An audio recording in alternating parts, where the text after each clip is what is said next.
trabajo, identidad, solidaridad, familia, sueños, esfuerzo, empatía, desarrollo, patria, soberanía, consumo nacional. Un proyecto que nos contiene y nos conduce a un futuro mejor. Productores y mercados. Oscar Russo, Claudio Balbuena, Alejandro Sanz. Productores y mercados. Para conocer y entender el mundo de quienes producen para el país. Productores y mercados. Y darnos una vuelta por esta parte de la cultura nacional. Productores y mercados. La voz de quienes trabajan en silencio. Damos comienzo a otro episodio de Productores y Mercados. El episodio que vamos a tener hoy es intenso. Se lo vamos a dejar con un breve enigma ahí, porque es una persona que hacía rato que teníamos ganas de que esté con nosotros. Y como siempre, en la mesa me está acompañando mi amigo, mi compañero, mi hermano, docente, profesor, Claudio Balbuena. Muy buenas tardes, buenas noches, buenos días para todas y todos. Mira, vos sabés que esta tarde quería abrir con una pequeña frase que dijo el entrevistado de hoy. En un momento le preguntaron acerca de cómo garantizar un sistema político-económico que realmente pueda generar bienestar para todo el pueblo. Dijo: no hay paz social sin justicia social, producción, trabajo y soberanía. Y ese debe ser el objetivo que se debe encargar la comunidad organizada. Contame, así, cuando te digo esto... Bueno, yo sé perfectamente quién lo dijo, en qué contexto, pero lo vamos a presentar. Dale.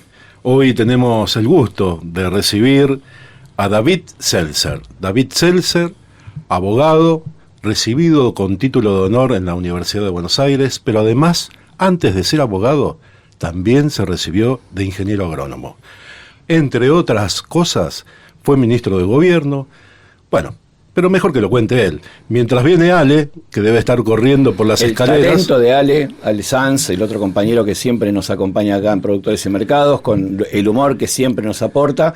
En un momento lo vamos a tener sumándose aquí a la entrevista, pero queríamos comenzar con esto, ¿no? Porque la verdad que estas palabras que dio en una entrevista, queríamos que nos expliques un poco más y desarrolles un poquito sobre, en ese contexto que lo dijiste, que no hace mucho fue.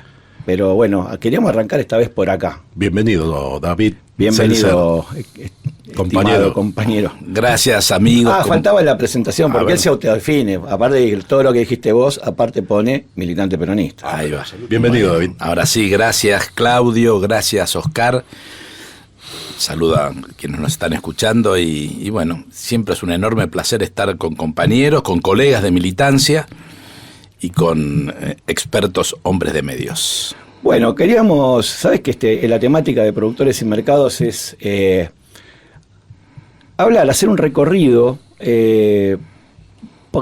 por cómo hizo cada uno para llegar al lugar donde está. Yo sé que vos hoy tenemos un programa de 2 horas y arrancamos, pero por lo menos... ¿Cómo nació tu vocación por la política? ¿Dónde fue que te... O sea, ¿qué fueron las cosas que te conmovieron para llevarte a decir que tu vida tenía sentido y significado si tomabas el camino de la política, el conocimiento? Contame un poco eso. Entiendo que desde siempre uno tiene algunas vocaciones y algunas marcas propias en sus emociones, en el intelecto que va desarrollando. A veces queda en el camino y a veces uno puede potenciarlas. Creo que siempre tuve una mirada horizontal.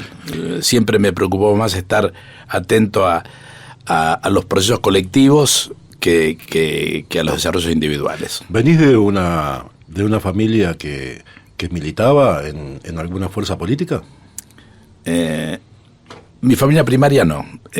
Mi padre mi padre profesional abogado, mi madre empleada de estudio jurídico, no eran militantes. Pero mis padres se divorcian y mi madre se une a un enorme militante peronista, al compañero Ítalo Vallés, hermano de Felipe. Ni más ni menos. Así que con él conviví desde mi infancia prácticamente, mi preadolescencia, así que entiendo que también por ahí se abrió una ventanita para sentirme con el deber de ser y actuar como un peronista. Y esto durante en tu secundaria me imagino que se potenció. ¿Cómo empezó tu participación en alguna agrupación? ¿O creaste alguna agrupación? No, mi participación inicial fue en la provincia de Catamarca. Bien. Yo de jovencito terminé el estudio secundario, empecé a estudiar agronomía acá en la Universidad de Buenos Aires, me gradué y viajé al exterior. Estuve en Israel un par de años, ahí pude desarrollar un poquito alguna experiencia en una cuestión lechera, me especialicé un poco y bueno, en esa materia. Y cuando Argentina retoma ya la actividad política en el año 82, cuando se produce el desenlace de la Guerra de las Malvinas y ya veíamos que se abría el panorama político, decido volver. Volví y estuve unos 4 o 5 meses en Buenos Aires hasta que conseguí una oportunidad laboral en Catamarca, justamente vinculada con el sector lechero, dada mi experiencia en lechería en zonas áridas. Bien. Venía de Medio Oriente, así que... Habías incorporado los conocimientos de una tecnología que acá no estaba, tal vez, o de un proceso de producción que acá no estaba. Te había llamado la atención. Además Así es un es. ambiente parecido, ¿no? Un ambiente parecido, un ambiente árido o semiárido y con una estructura geográfica relativamente parecida. Por cierto que la tecnología que ya existía muy difundida allá en Israel en aquel momento era muy superior a la que generalmente había en Argentina. Había establecimientos en Argentina muy modernos, pero la generalidad no era así. Con lo cual me permitió esa primera experiencia en Catamarca, colaborar con aquella cuenca lechera inicial. Catamarca fue fundamental para vos. Yo que más o menos conozco tu historia, por 2 motivos. Ahí se despierta y te convence la vida en dedicarte a la política, pero además conociste a la mujer de tu vida. Así es, efectivamente. Ahí nuestra compañera Alejandra. Un saludo para ella y un abrazo también. Tocaya de Ale. Ale, bienvenido. Bienvenido, llegó Alejandro, ¿eh? Alejandro Sanz, señores, que el otro integrante, el trípode. Un trípode sin una pata es complicado. Pero imagínate. ustedes, es impresionante cómo ustedes funcionan sin mí, vos sabés que me preocupa. No, estábamos chuecos. Bueno, no se distraigan que venía muy bien. ¿Cómo le va? No, ¿Cómo le va, Alejandro? Bien. Querido amigo. Bueno, sí, ahí conocí a Alejandra y bueno, ya con la democracia que se abría, rápidamente empezamos a militar y constituimos en aquel momento el capítulo catamarqueño en las postrimerías ya del proceso recuperador de la democracia, el capítulo catamarqueño de un Frente Agrario del NOA que se hizo en aquellos años, en donde Humberto Volando, Volando. Sí, él un poco era gran dirigente, exacto, aparte del regreso a la democracia, un tipo muy comprometido. y de antes, Sí, por supuesto. del periodo peronista 73-76, él lideraba la expresión agropecuaria de la CG. La CGP era liderada por Humberto Volando en aquellos años. Después vamos a volver a hablar de la CGP. Mientras tanto, empezaste tu compromiso político y social, aparte del laboral, empezás a compartir tu corazón con Alejandra. Así es. Y a partir de ahí, tu crecimiento en la política fue muy grande y vertiginoso. Aunque sean los adjetivos suenen, pero yo sé que sos humilde, pero son importantes, que queremos que la audiencia lo pueda vibrar en la medida que creo que lo expone. Bueno, lo cierto es que esa primera militancia, llamémosle sectorial, que hicimos con algunos compañeros productores y técnicos e ingenieros de aquella democracia naciente, bueno, desembocó que cuando se producen las elecciones, gana el peronismo en Catamarca, gana Ramón Sadi en aquel momento, Y bueno, ese dispositivo político me fue muy atractivo, así que la militancia hizo que pudiera ocupar crecientemente cargos de mucha responsabilidad. Fui director de Agricultura, después secretario de Agricultura. Termina la gobernación Ramón Saadi en diciembre del 87 y gana Vicente Saadi, que era senador de la Nación, se presenta a elecciones, no había reelección en aquel momento. Vicente Leónidas Saadi. Gana la provincia y bueno, me tocó estar muy al lado de él en los prácticamente 8 meses de vida, porque él fallece el 10 de julio de 1988, a 8 o 9 meses de asumir como gobernador. Yo fui el secretario de la Gobernación, secretario privado de la Gobernación junto a él. A partir de ahí, por un dispositivo constitucional de la provincia de Catamarca, se convocan nuevamente elecciones, el peronismo gana cómodamente y asume Ramón Saadi en noviembre de ese año 88. Y constituye el Ministerio de Obras y Servicios Públicos. Reúne a todas las organizaciones, todos los organismos vinculados con la obra y el servicio público de Catamarca. Y bueno, me tocó esa tarea. Sí. En años turbulentos, en años donde no había mucha guita, no había muchos recursos. Qué raro, ¿eh? Pero sí. Pero existía también digamos, la recorrida política a nivel nacional. Alfonsín, nuestro padre fundador de la democracia, lleva adelante un gobierno con altos y bajos y bueno, se ve que no le había encontrado el agujero del mate y la situación económica era muy antipática. Una vez más el FMI en la historia argentina. Exactamente. Y una vez más el no peronismo en el gobierno, en la historia, en el poder en la historia argentina. Entonces, todos recordarán esas vicisitudes internas, la dupla Menem versus Cafiero, Cafiero versus Menem, a ver quién iba a ejercer la responsabilidad de postularse para la presidencia de la Nación. Gana Menem en la interna. En aquel momento el peronismo de Catamarca acompañó definitivamente y decididamente la propuesta política de Carlos Menem. Y bueno, asume el gobierno y bueno, un grupo de compañeros nos toca venir al gobierno nacional. Al gobierno nacional, directamente. Así que... También una experiencia que fue potenciando, bueno, tu vocación, estás ahí, estás en el medio de llegar al gobierno nacional, llegar a nuevos instrumentos para poder llevar adelante proyectos, para poder conseguir sueños, y obviamente tratar de que todos vivamos un poco mejor. De eso se trata. Ahí, porque también nos queda pendiente, ¿cuándo hiciste la carrera de abogado? Falta un poquito. Vamos todavía. Entonces, ya en el año 90, mediados de los 90, accedimos a un cargo en el Ministerio de Obras y Servicios Públicos de la presidencia de Menem.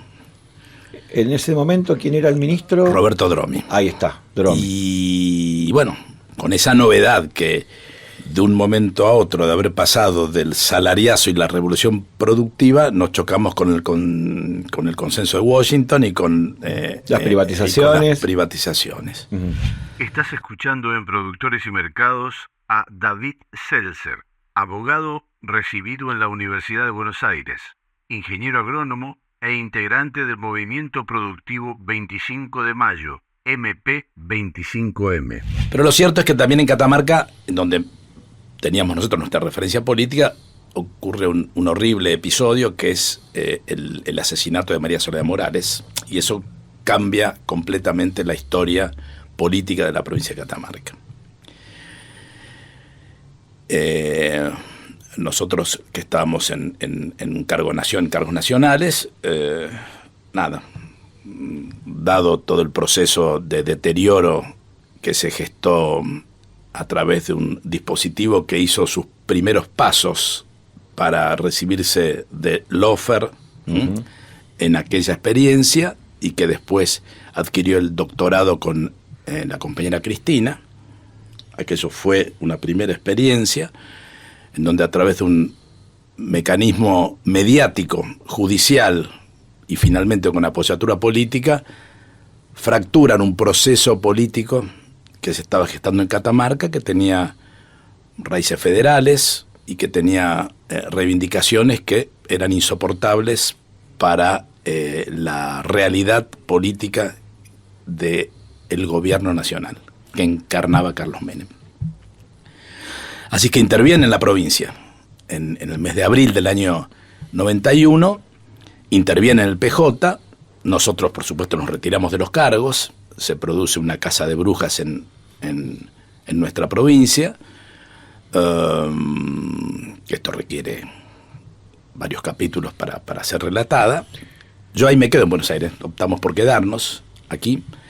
Y bueno, abro un paréntesis. Esto genera que en el año 91, con las elecciones en Catamarca, pudiera ganar el encuadramiento de la dictadura militar que gobernó en Catamarca, en la persona de Arnoldo Aníbal Castillo, gobernador de la dictadura, igual que Bussi. Claro. Igual que Bussi, no distinto, claro, o más bueno, más amigable, igual que Bussi.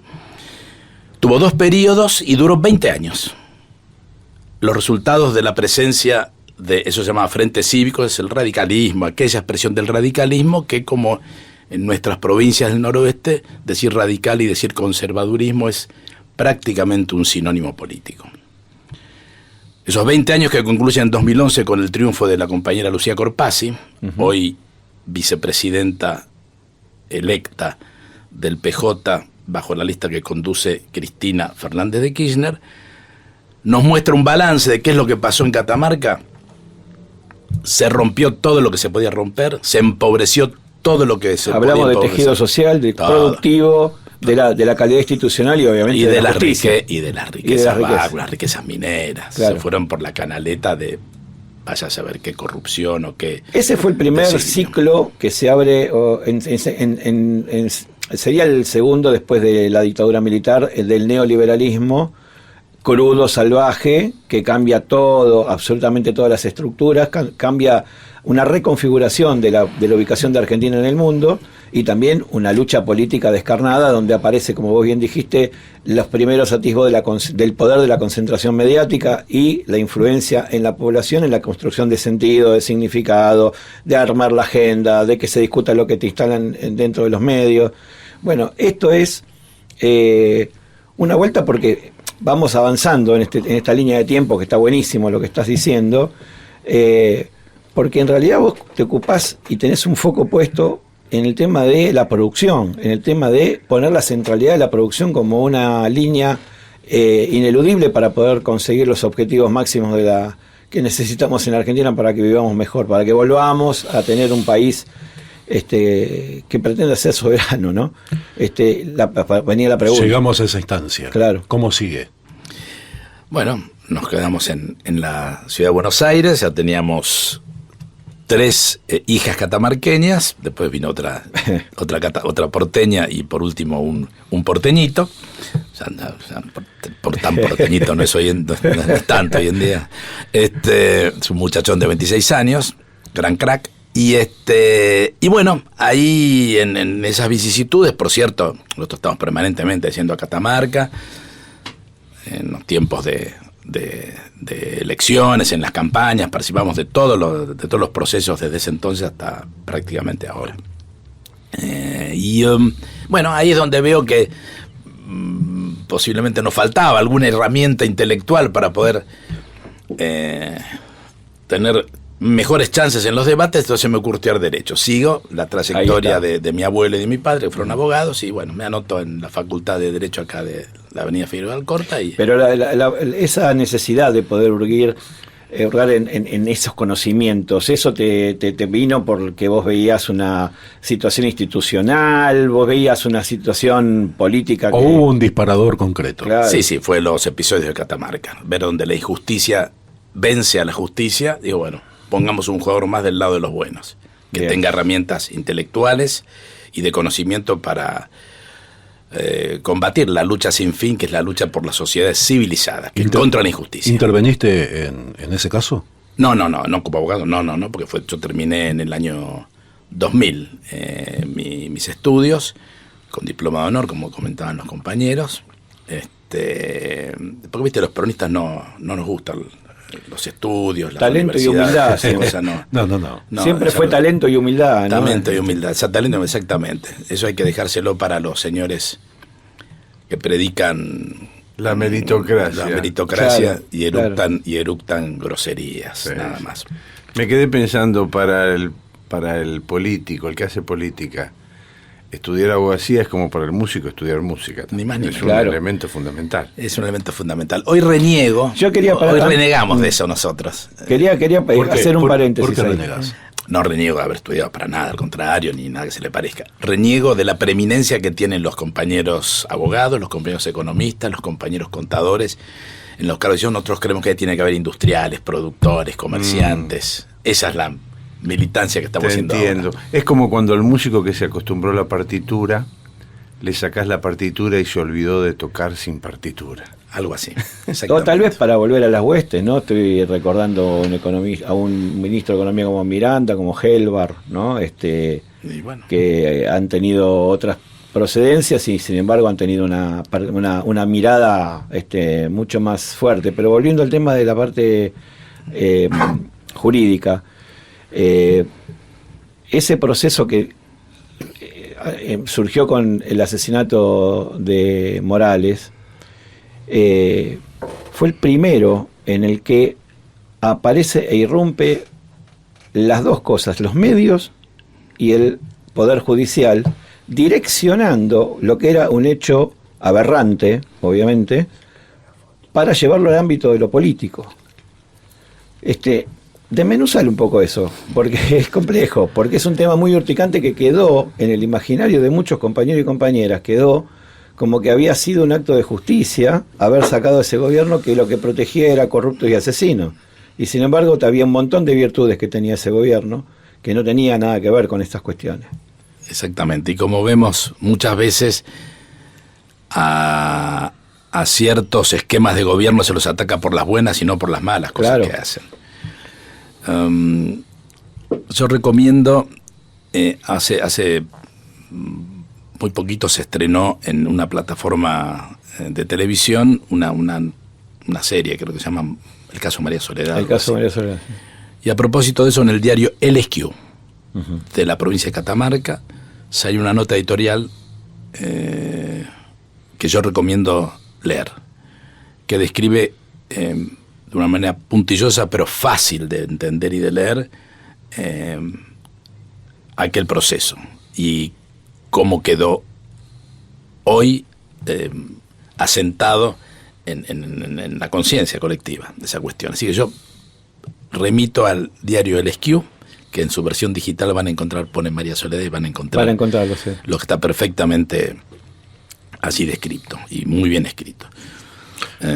Así que bueno, nada, eso era eso generó porque vos ¿cuál fue el resultado final, además de los 20 años de un gobierno horrible, espantoso y empobrecedor y depredador de la riqueza provincial, como fue el gobierno del Frente Cívico, 2 veces Arnoldo Castillo, gobernador de la dictadura videirista, una vez el hijo Oscar Castillo y un periodo 4x5 y 2 periodos el gobernador Brizuela, que también había sido funcionario de aquella dictadura, después fue rector de la universidad. Ese es el resultado. Y si me permiten el último detalle, y la división de una comunidad relativamente pequeña como es la catamarqueña. Se dividió. Tal vez ese era el objetivo final. No tenga ninguna duda, como es el objetivo sociológico actual de estos tipos. Me acuerdo una cuestión. De la Rúa, el presidente de la Rúa, apenas electo, y uno lo veía saco y corbata, un tipo que parecía como la espuma de la democracia, de la convivencia cívica, de los mejores valores y de todo eso, asume su presidencia y el primer viaje que hace, o el segundo viaje, creo que era el primero, que hace a una provincia, lo hace a Catamarca. Baja del avión baja del avión y antes de dirigirse a la gobernación o a un acto de entrega de viviendas o a lo que fuere, va a un sitio de recordación de María Soledad Morales,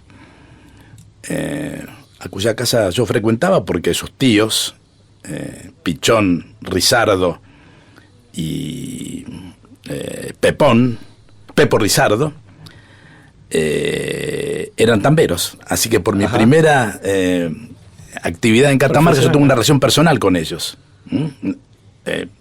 amistosa, que nunca perdí con esa familia.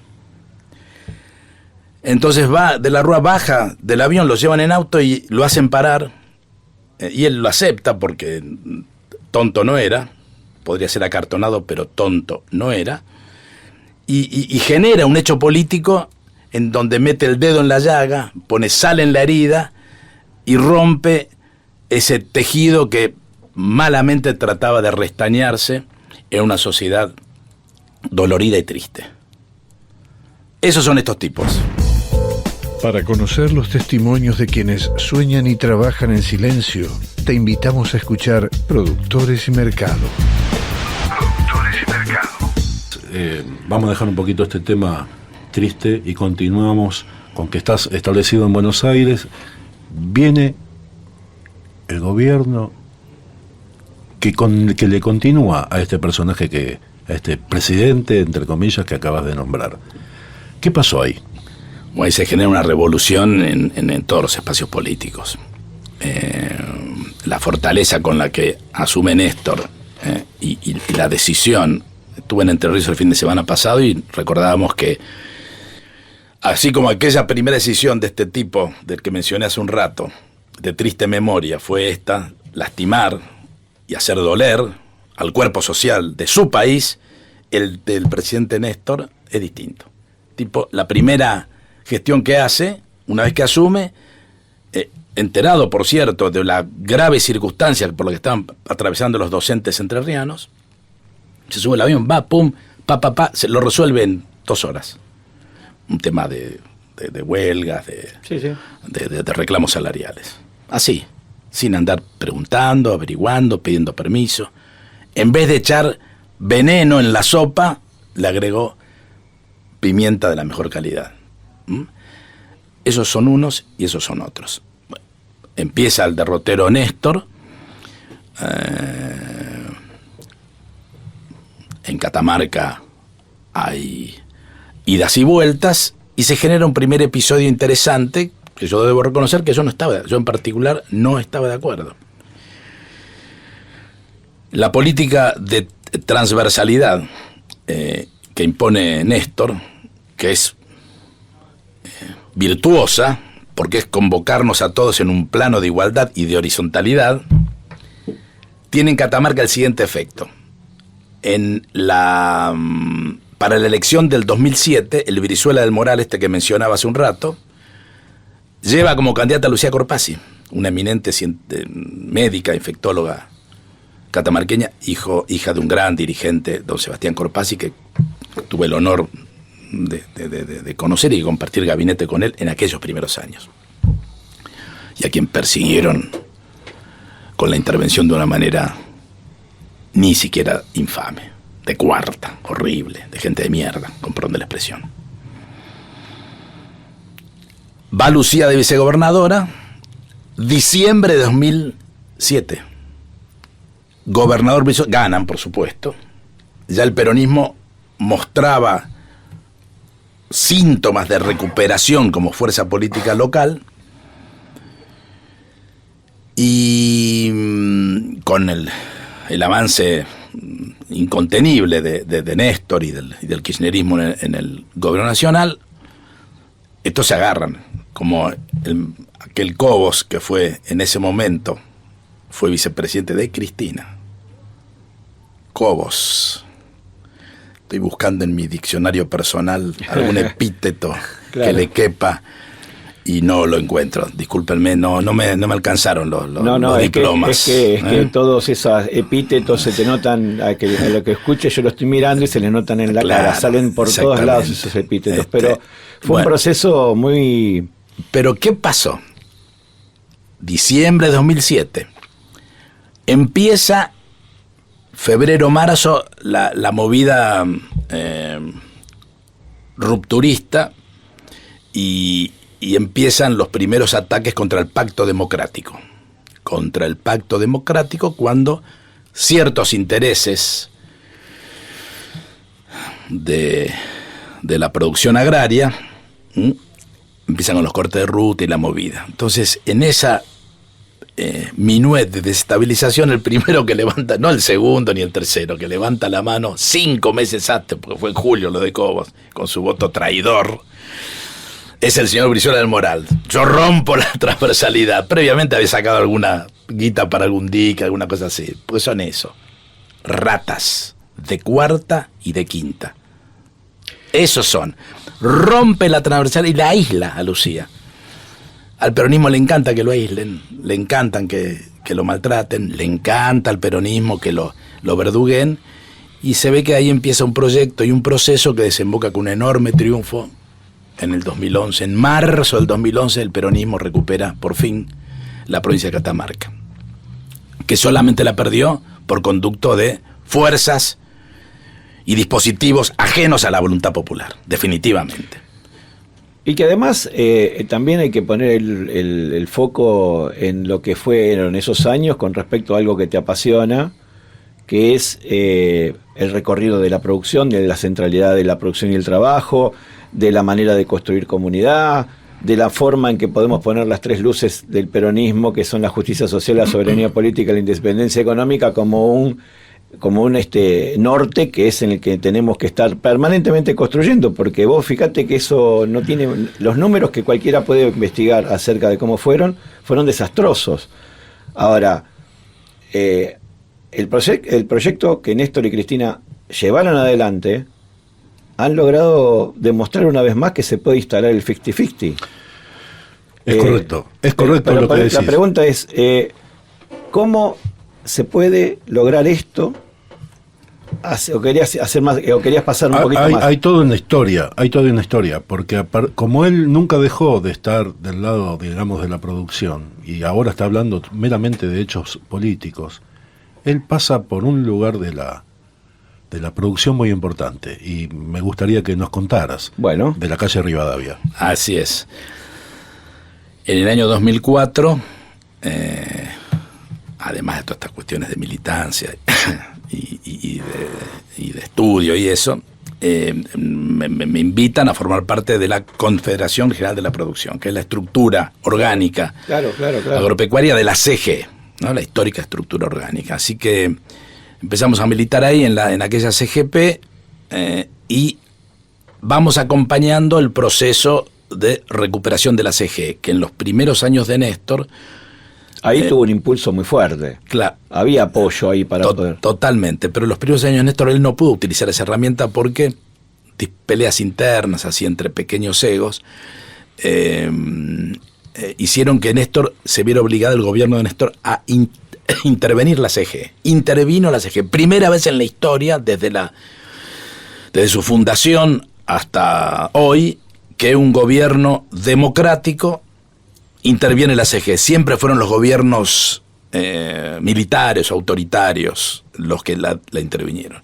Se ve obligado, o sea que él no contó, Néstor Kirchner, con esa herramienta. Recién una vez que se normaliza, a partir del año 2007, 2008, y ya con el gobierno de Cristina, empieza a tener un recorrido la CG, en donde actuábamos nosotros desde la CGP, por ser integrantes orgánicos de esa estructura, y empieza a ser utilizada por la inteligencia de Cristina como esa herramienta de gobernanza, tratando de colocar a la producción también en la centralidad de la escena política, que es lo que hoy reclamamos y exigimos y pedimos desde el Movimiento Productivo 25 de Mayo. O sea que el circuito va dando vuelta. Bueno, se logra efectivamente. Porque el diagnóstico sigue siendo el mismo. El mismo, efectivamente, el mismo. Vos tenés que generar riqueza material para el bien de la comunidad.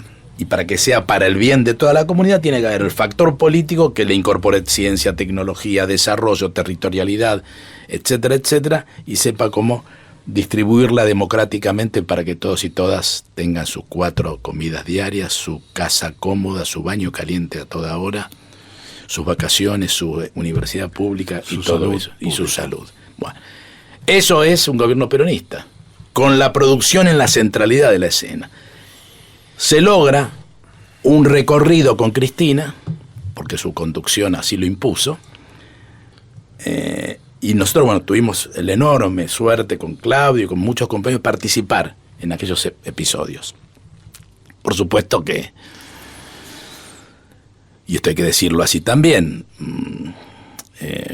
muchísimos de los señores que de esa clase media empresaria, esa clase pyme, que fueron directamente beneficiados con esas políticas, tuvieron ese pensamiento moderno y revulsivo de votar al señor Macri en el 2015. Ahora dicen se tiran tiros en el pie o cosas por el estilo. Puede ser también, pero bueno, lo cierto es que con el gobierno de Macri todo eso se rompió, a tal punto que la CGE, Confederación General Económica, cuyo edificio Cristina lo declaró lugar histórico nacional y cuya constitución orgánica el 16 de agosto de 1953 fue declarado el Día del Empresario Nacional, que se celebra a partir de todos los 16 de agosto, promulgado por Cristina. Macri tuvo el éxito enorme de lograr, a través de los secuaces que puso para romper esa representación de la producción nacional, la quiebra de la CGE. Algo extraordinario, hay que hacer un esfuerzo, pero propio de Messi dribleando entre los defensores del Atlético de Madrid, para quebrar la CGE. Bueno, la CGE terminó quebrada. Hoy el edificio de Gelbar y Perón, Gelbar es mencionado y es recuperado, por supuesto por el campo nacional y popular, cuando Cristina en su libro Sinceramente dice: necesitamos este modelo de dirigentes como Gelbar, esa CGE. Ella trae el tema de la producción en la centralidad de la escena y de la decisión política. Ayer lo vimos en persona, tuvimos el enorme placer de estar con Cristina. Ese edificio de Gelbar y de Perón hace poquito fue ocupado, lo invitaron así jacarandosos y orgullosos al señor jefe de gabinete de la Nación, jefe de gabinete de la Nación de este presidente, que desconozco qué les puede ofrecer, además de tristeza, pobreza, cierre de fábricas, amargura, despido de trabajadores y patadas en el culo a todos los que se pongan la camiseta argentina para producir, fabricar y generar riqueza argentina. Y ahí estuvo este hombre. Hay que traer a un exorcista, el de la película, ¿viste? Para que le mande una humareda durante varios meses, si es que queremos volver a utilizar ese edificio. Esa tarea, ¿la va a tomar el movimiento productivo 25 de mayo? Quizás al final del camino. El objetivo no es un edificio, el objetivo es la construcción de una sociedad moderna, inclusiva, productivista, industrialista, progresista, feminista, abierta, en desarrollo y tecnológicamente soberana, con recursos naturales que se utilicen amigablemente con el medio ambiente, que sean baratos para los argentinos y que sean caros para los extranjeros. ¿Nos contás un poquito qué es el MP que venimos nombrando, el MP 25M, que ayer tuvo una fiesta increíble y salieron en todos los medios? Contame cómo nace esto y en qué momento están hoy. Puedo contar lo que ustedes... Me imagino que contentos, ¿no? Sí, están contentos. Porque el que milita siempre está contento. El que milita el campo nacional y popular. Fíjate que el que milita la vereda enfrente siempre está como odioso, como resentido, como negado, como estreñido. Porque son eso. No son amigos, no son compatriotas. Son adversarios y enemigos. Yo puedo contar qué es el MP25, al igual que ustedes tres. Y al igual que Pepe, que está allá afuera, que forma parte de nuestro movimiento. Esto nace cuando ponemos la fecha del 10 de diciembre, Día de la Democracia y Día Internacional de los Derechos Humanos. Ahí lo colocamos, como nace en el año 2022. faltaba un año y poquito para que concluyera el periodo de Alberto Fernández, y advertíamos nosotros, todos militantes de las estructuras gremiales empresarias pymes, y de la estructura federativa de las cooperativas, advertimos que no le supimos encontrar el cordón al yo-yo. No. Lo tiramos para arriba y se nos caía. Estábamos... ¿Y qué había pasado? Había pasado lo siguiente. Me extiendo un ratito. En el año 1976... 25 de marzo, un día después del quebranto institucional genocida y perverso, que fue el 24, o sea, el 25, el diario Clarín, propagandista de la dictadura y beneficiario de la dictadura, saca en su tapa, conocida por todos, una cosa que dice total normalidad, con la foto de los 3 milicos en la tapa. Argentina derrotó a Polonia 2-0. Y en la parte de abajo dice, el gobierno intervino, total normalidad, ¿no? Acaba de haber un golpe militar. Vamos, ¿viste? El sentido de las palabras, ¿viste? Intervinieron a la CGT, a la CGE y a la Cruzada de Solidaridad Justicialista. La CGT es los trabajadores sindicalizados y organizados, más peronista que eso. A la CGE, la producción nacional encausada y expresada en un proyecto de gobierno, Pacto Social del 73. Y la Cruzada de Solidaridad. Es el peronismo con su escudo de la mano que puede, levantando a la mano que menos puede. Eso rompieron entonces. La realidad de la producción y el trabajo argentino, contado por sus protagonistas. Producción y mercado. Pasa la dictadura genocida, pasa la dictadura ladrona, pasa el agujero más oscuro y más triste de nuestra historia contemporánea, hoy reivindicado en primera persona por las autoridades, por todos, desde el presidente hasta el último director, disfrutan de recordar la dictadura. Con la amenaza de que echan a todos si no piensan de esa misma manera. Olvídate, que subyace la amenaza de eliminarte. Terminemos con el eufemismo y con el uso indulgente del idioma y del sentido común y de la entrelínea. Van por eso, la vicepresidenta de la nación es eso. Y fueron votados por esto mismo. El último voto que votó a Milei, y esto es mío, no es del MP, merece un reproche cívico.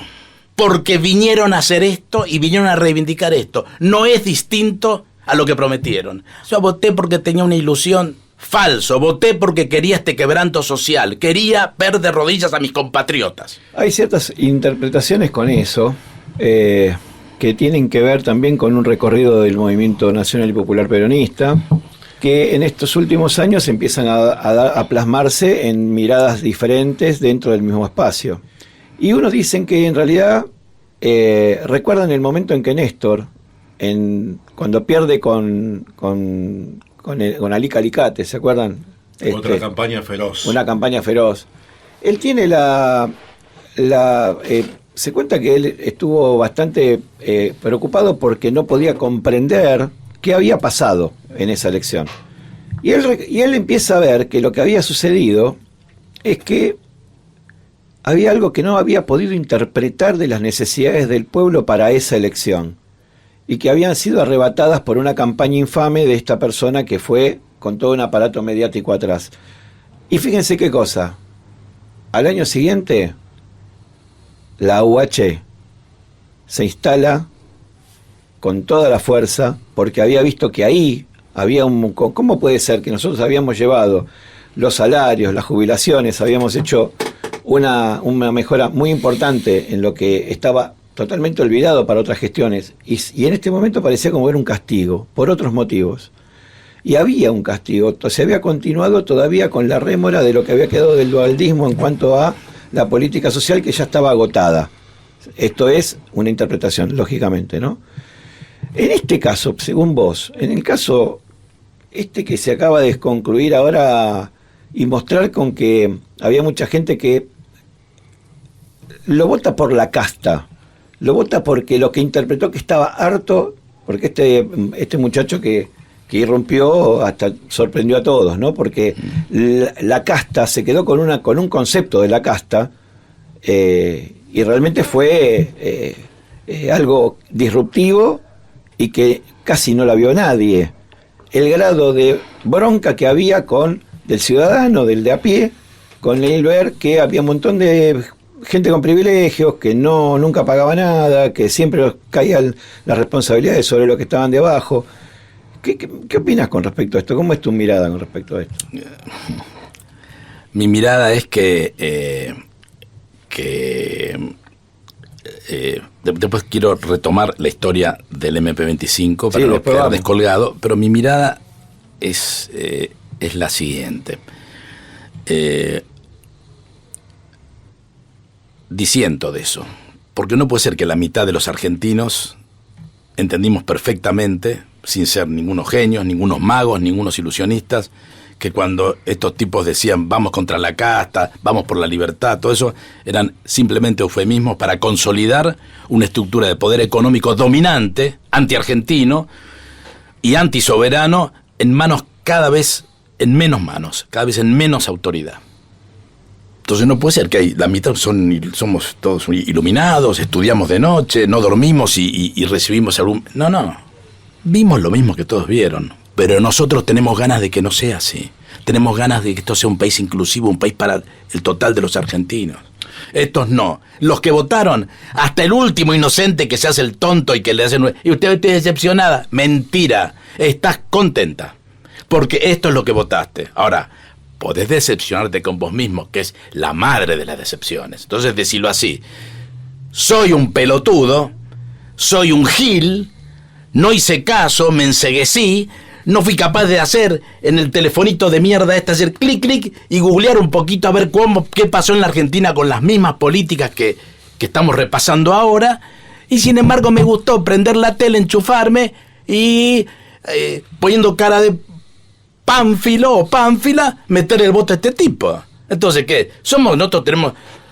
Vamos al bar La Paz, todavía con mocasines y blue jean y con remeras Fred Perry, a tomar un café y hablar y entendemos lo que estos no entienden. No, entendemos igual, queremos la misma prosperidad, pero no nos comemos los mocos, hermano y hermana. Terminemos con esta estupidez de dispensar al votante, principal responsable de haberse comido de frente la columna de alumbrado. ¿Por qué razón? ¿Qué tontera es esa? Nos quedamos sin oro, nos ganamos una hambruna impresionante en nuestro pueblo y para eso el MP está tomando las banderas que corresponden, ¿no es cierto? Sí. ¿Para qué? Sí, ¿Para qué? Esto, Contame. Para lograr esto. Pasamos de la tapa del diario Clarín del 25 de marzo a la recuperación de la democracia. La CGT rota, la CG rota y la cruzada de solidaridad intervenida, rota y perseguidos todos con amenaza de cárcel o de muerte por los dictadores. En el 83 se restituye los plenos derechos porque la CGT también, aquel Saúl Baldini, tuvo mucho que ver con la recuperación de la democracia y con la firma del pacto democrático que Macri rompió, y estos sostienen roto, que Mauricio Macri rompió el pacto democrático de Alfonsín y disfruta insultando al doctor Alfonsín porque lo sigue rompiendo y pisoteando. Javier Milei, todos sus funcionarios, todos sus socios, todos y todas sus beneficiarios y todos los que lo aplauden, no solamente Milei, todos. Todo ese elenco es responsable de aquel quebranto del pacto democrático glorioso que levantó a Argentina a sus cenizas. En ese 83 se recupera la CGT. En ese 83 crean la Caja Pan desde el Estado Nacional. Claro. Podrá ser buena o mala, pero era el Estado Nacional yendo a buscar al que no tiene ni para dónde mirar. Que hoy le dicen planeros. Estos que le dicen planeros, 2 horas los pones en esa situación. Se desmayan y piden por la mamá. 1 hora los pones en esa situación, donde no saben qué va a pasar dentro de 10 minutos. Es así. Lo que no se recupera es la CG. Lo que no se recupera es esa herramienta del dispositivo político peronista de gobierno que es la producción en el ejercicio del poder político.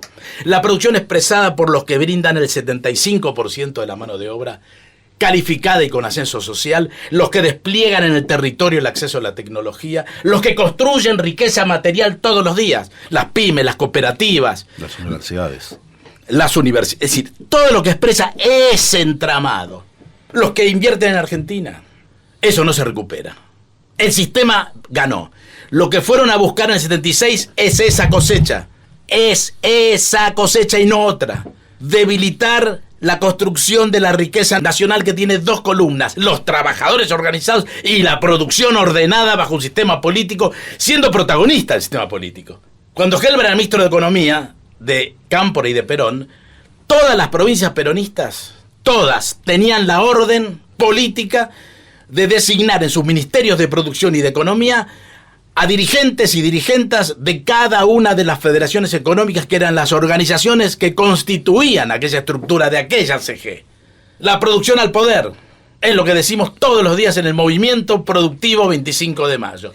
Entonces, hace ya casi 2 años, 10 de diciembre del 2022, insisto, pusimos la fecha porque en esos tiempos nos empezamos a juntar y a preguntarnos qué hacer con esta evaluación, con ese diagnóstico. Dijimos, terminemos con esta cosa tan simpática de tener 10.000 expresiones de la gremial empresaria, de la personería jurídica, de que la comisión directiva, de que yo soy presidente, que quiero reelegir, que mi secretario no, que la interna sí. Eso está bárbaro para hacer un reclamo sectorial, a ver qué pasa con las paritarias, o si me bajan o me suben los ingresos brutos en tal localidad. Los impuestos. Acá hay que hacer política, señores, dijimos. Entonces nos sacamos el bonete de la gremial empresaria y nos pusimos el gorro militante de la política. ¿Quién conduce?, preguntó alguno. Dejémonos de tonteras, ya con quién conduce. Conduce el proyecto, conduce la idea, conduce la corriente, conduce la disciplina, conduce la militancia. Por eso hoy somos cientos de compañeros y compañeras militantes del MP25M en horizontalidad. En los nodos por todo el país. Por todo el país. Y se suman. Conduce la doctrina peronista, dice el compañero. Tiene razón. La doctrina peronista que está nombrando es el compañero que está guiando la consola de esta grabación. De la grabación. Entonces, bajo esa perspectiva dijimos, tenemos que arremeter en la estructura de los dispositivos políticos argentinos de dos maneras: confrontando al enemigo, al adversario, que es este que está queriéndose llevarse los retazos del país que queriendo queda, romper absolutamente todo, y disputando, tensionando con nuestros propios compañeros, no con el raros, porque con ellos solamente dialogamos y debatimos política. Con los compañeros y las compañeras, con el resto se los confronta. No se conversa de política con el adversario que no te escucha y que utiliza cualquier insumo para ensuciarte la vida, y para maltratarte, y para herirte, y para espiarte, y para hacerte pelota desde las 5 de la mañana hasta las 2 de la mañana del día siguiente. Esos son adversarios. Con nuestros compañeros de militancia disputamos política, disputamos ideas, disputamos espacios, y eso es lo que hacemos. Y por eso estás acá, en Productores y Mercados, porque realmente necesitamos tener esta palabra en un momento muy, muy especial de nuestra historia. Es un esfuerzo muy grande que hacen todos los compañeros, porque sabemos muy bien que están dándole día y noche, y justamente en un gran acto de transversalidad, porque es muy importante rescatar esa palabra, y queríamos traerte acá porque la importancia que es volverse a juntar para rescatar la producción, como vos bien decís, rescatar, porque hay un destino. Si no, acá el único destino que te dejan es la quiebra o transvertirte y convertirte en alguien que sea un importador, un financista, en el mejor de los casos, o directamente un desocupado. Así que queríamos agradecerte enormemente esta visita, queríamos tenerte, ya habíamos tenido un intento, pero bueno, muchas gracias. Muchas gracias, compañero. A ustedes, Ale, Claudio, Oscar, compañeros, la verdad que siempre me siento en compañero, así que no me es difícil expresarme en estos términos. Gracias. Vamos con todo con el MP25M. Quien no lo conoce todavía, quien no tuvo la oportunidad de conocerlo, mp25m.ar es la página, y después en todas las redes sociales. Movimiento Productivo 25 de Mayo, la producción al poder. Gracias, David Celsa.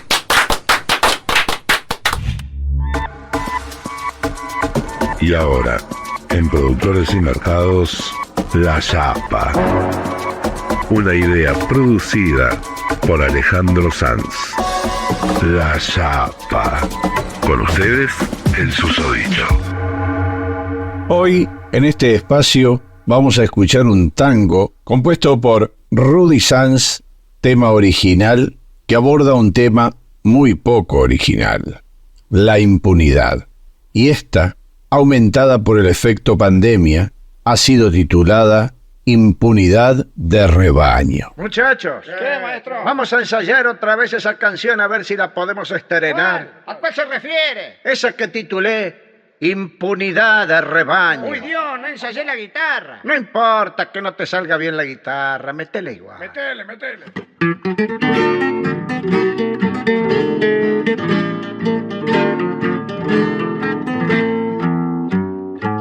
Con esos jueces doble filo y dignatarios extraños juntan guita todo el año, euros, dólares y pesos van financiando con eso. ¿Qué cosa, maestro? La impunidad de rebaño Hace rato eso. con sus medios concentrados que viven haciendo daño de corazones tacaños, generadores de males para sentirse inmortales. ¿Qué buscan, maestro?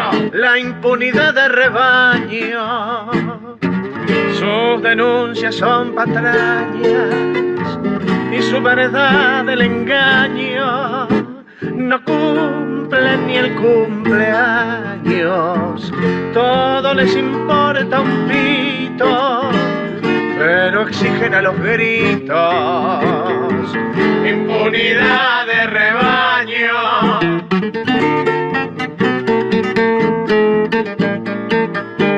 Me sale bien. Unos calentan como el gallo, sus cantos vienen de antaño, trepando por los escaños, convenciendo a la gilada, vienen pidiendo en manada. ¿Qué pasa, maestro? Impunidad de rebaño. Ya sabía. Estos tramposos malandras son todos del mismo paño, no paran ni para ir al baño. Si hay que estafar a la gente, buscando incansablemente. ¿Qué pasa, maestro? Impunidad de rebaño, sus denuncias son patrañas y su verdad el engaño. No cumple ni el cumpleaños, tienen la maldad infinita, pero si hubiera justicia no habría impunidad de rebaño y la República estaría eternamente agradecida. Uy, Dios. Y llegamos al final del podcast Productores y Mercados. Hoy nos acompañó David Seltzer, abogado recibido en la Universidad de Buenos Aires, ingeniero agrónomo e integrante del movimiento productivo 25 de Mayo, MP25M. Los esperamos en nuestro próximo episodio para compartir otro viaje de Productores y Mercados. Conducen Oscar Russo, Claudio Balbuena y Alejandro Sanz. Producción general, Productores y Mercados. Seguinos en YouTube, Productores y Mercados. Y escuchar nuestro podcast por la plataforma Spotify.